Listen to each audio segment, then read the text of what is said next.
average student at the tertiary level even fear to ask questions in class. And if you ask certain kinds of questions, you'll be penalized. And when your research supervisor tells you to do A and you do B, they will fail you. So that is the reality. Okay. Wow. About the critical approach. Yes. The critical approach. There was a time that we had. It became political when the powers that be wanted to introduce a certain program. I think it was going to program the kids about sex, whether male or female. I don't know what I'm getting a CS something. Yes, I remember something. Yes. And then the general public spoke against it, and then they quashed it. But look at something like that. So they were using their own prerogative as people of high power or high places to just bring in any course at will. Whatever they feel like introducing, they introduce that. Yes. When we were also growing up, we had some other courses. We had music, which was part of our courses. We had life skills, which was part of our courses. But all those things have been put and scrapped off. And now they say they've merged everything up to BDT. Yes. So like you can see the inconsistency, and so when you look at our educational history, you can see that every generation have different programs that they want to study, which cannot create a thin line that will pass through all of us. So I think that the critical approach is very critical, if I'll put it that way. Yeah. And then I think the student centered too, which you highlighted. I don't think our approach, like you said, is actually student-centered. It is not student-centered. I think if anything at all, it is to feed their selfish gain and interest. Yeah.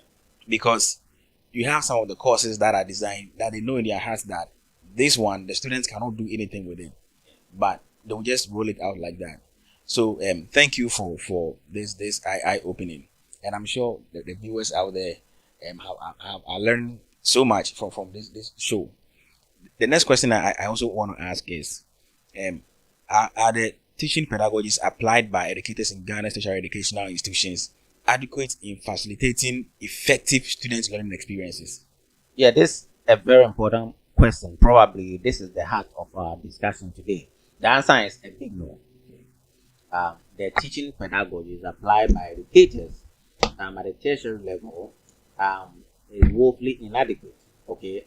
In creating and producing successful student learning experiences.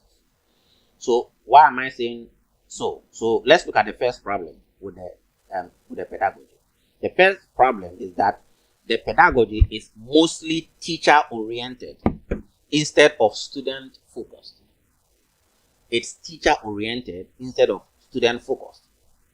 So think about. Now, what I'm saying is an example. Just saying, think about. Okay, but it's a true story. I don't want to mention the name of that professor and the name of that institution.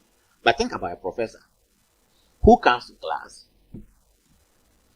and all he has done is to memorize some information from a certain textbook, and then he comes, and then he's dressed shabbily.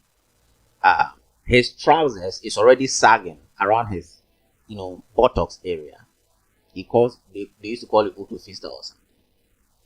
And then he just comes, he has chewed his stance, and then he comes and stands in class.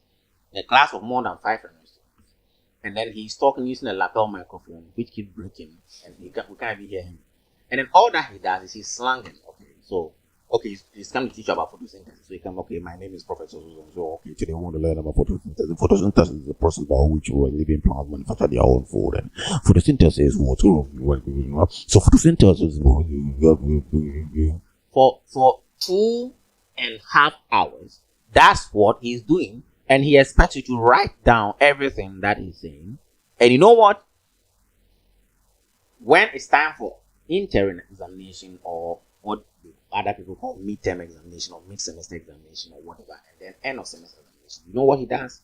He picks the lecture notes of any student at random, and then he will give it to his secretary to type out everything. And then he will remove certain keywords from the typed out document. And then they will just put blank spaces there, and then they will print it out and bring it to you. that this is the examination, you are supposed to fill in the blank spaces, and other portions are objective. And that's how he assesses you for the whole semester, 3 months that you are supposed to be learning a particular course. This is how it was taught. A professor standing before you slanging in Otofista that you can't hear him because the lapel microphone is breaking. And at the end of the day, he expects you to just pour back what he has chewed from a certain text. He hasn't written a textbook by himself before. All that he's doing is slanging. That's what I mean by teacher-oriented pedagogy, as opposed to student-centered approach. You have another doctor who comes to stand before you. What is he doing? As for him, he has gone to copy